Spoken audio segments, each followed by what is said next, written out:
Deep Rock Galactic Rogue Core black screen stuck on black screen on PC. 1.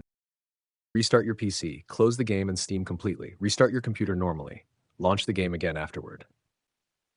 2. Verify game files. Open Steam Library. Right-click Deep Rock Galactic Rogue Core. Click Properties, Installed Files, verify integrity of game files. 3. Update graphics drivers. Install latest NVIDIA, AMD, or Intel GPU drivers. Use Clean Installation option if available. Restart your PC after updating. 4. Run the game as administrator. Right-click the game shortcut or .exe file. Select Run as administrator. Also run Steam as administrator. 5. Disable full screen optimizations. Right-click the game executable file, open Properties, Compatibility. Enable Disable full screen optimizations. 6. Disable overlays and background apps. Disable Discord overlay and Xbox Game Bar. Close MSI Afterburner, OBS, and RGB software. Stop unnecessary startup applications. 7. Delete corrupted config files. Press Windows R, type sent local app data and press Enter.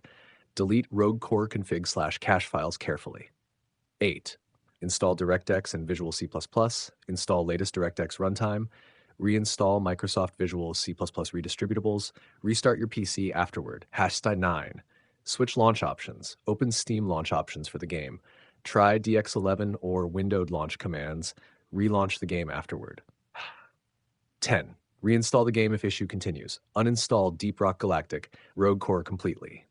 Delete leftover game folders manually. Install a fresh copy of the game again.